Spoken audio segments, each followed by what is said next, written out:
AI, AI, AI. It's one of the trending conversations around the world right now. What can artificial intelligence do for our world? What changes will AI bring about? But while these conversations are on, and despite the hype around it, there are serious concerns about the threat that AI poses in the fight against fake news, misinformation, and disinformation. Now, for the African continent, the bigger threat in Africa remains cheap fakes and other low-effort forms of information deception. In a climate of distrust of the news media, the use of AI presents serious challenges not just for the media industry, but also for citizens. Welcome to The Proof, powered by Africa Check. I am Blessings Osudu.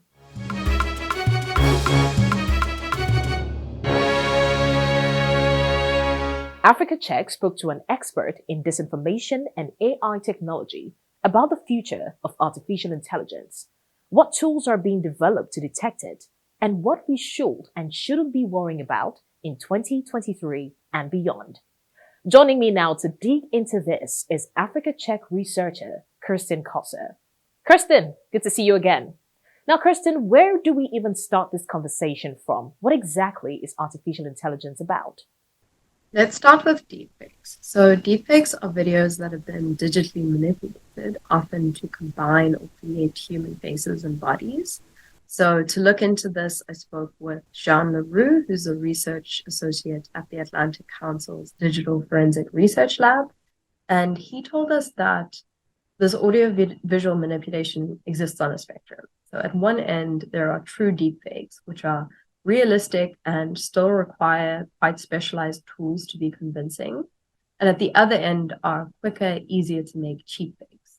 So, for example, researchers at the University of Washington a few years back created a deepfake of former US President Barack Obama, and they used this clip of him speaking and trained a tool to map individual features of audio to their corresponding mouth shapes. And this allowed them to create a convincingly realistic, entirely different video of Obama speaking. Women can get free checkups, and you can't get charged more just for being a woman. Some progress, at least within the small confines of the legal community. I think it's real important. So this was a really long and technical process, and it was done by skilled university researchers. And even though there have been significant advances in this technology since then, this type of hyper-realistic manipulation is still quite resource intensive and still quite technical. So what are cheap fakes and what exactly is the difference between both?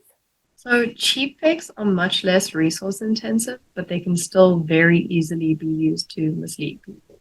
So cheap fakes range from videos taken out of context to simple edits like speeding up or slowing down video or audio to misrepresent something, and then very basic face swapping and lip syncing methods as well.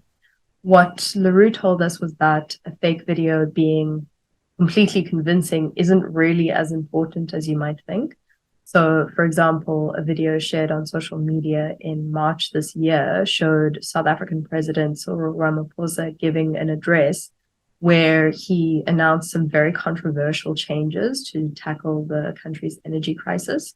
And it was a really unrealistic cheap fake, but it still got a lot of attention on social media, and some social media users did believe it. So at the moment, these ultra cheap fakes might be more of a problem for disinformation than proper deep fakes. Because of a few different psychological mechanisms, something may not need to be convincing for it to be shared as real on social media. So there's some research that suggests people are quick to share false information if it confirms or fits with their pre-existing beliefs. And some studies also suggest that the social media environment itself may distract people from prioritizing the accuracy of what they share. Now, are there any other limitations when it comes to detecting images and videos that are created or generated by AI?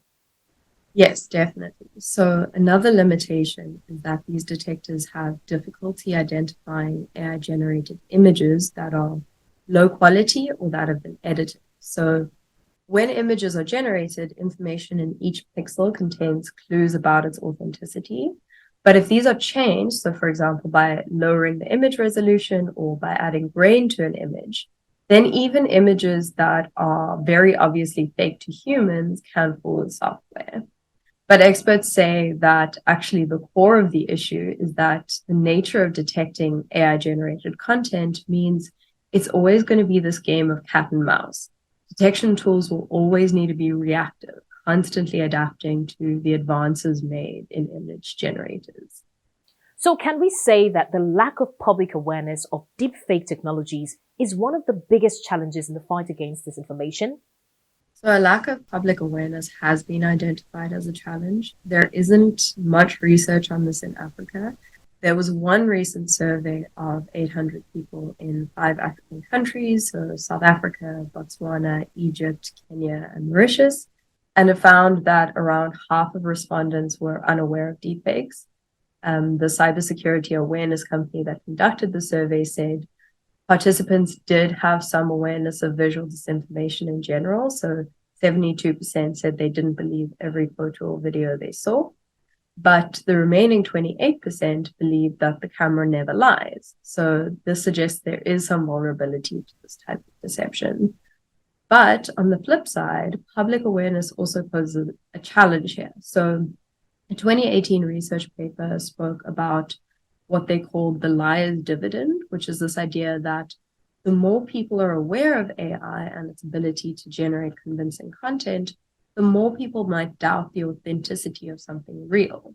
It's not exactly a new concept. So we saw a similar tactic play out in the political arena during Donald Trump's US presidency. Almost any piece of information he deemed unflattering was just called fake news. Now that you have established that public figures also use the AI alterations as lying defense to avoid taking responsibilities for their actions, will the evidence have a role to play in all of this? So this idea of the liar's dividend raises the bar even more for what counts as convincing evidence, or even undermines the concept of evidence altogether. So we're already seeing some examples of this play out. So in early 2019, in Gabon, a small group of soldiers attempted a coup, which was partly motivated by the poor health of the president. So he'd suffered a stroke in the previous year, and there'd been very few details released about his health, and he hadn't appeared publicly for a while. And this all sparked rumors that he wasn't fit to govern.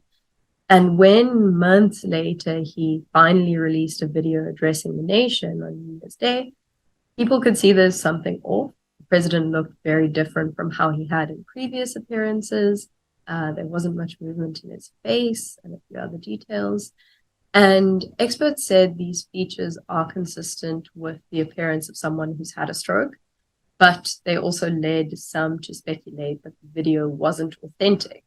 So opposition members reportedly called the video a deepfake, and social media users suggested it might have been created by machine learning software. So this all contributed to a general state of confusion and controversy, and that climate then culminated in a group of soldiers taking control of the national news radio before being overpowered. Now, how do we create a balance, and what is the future of AI?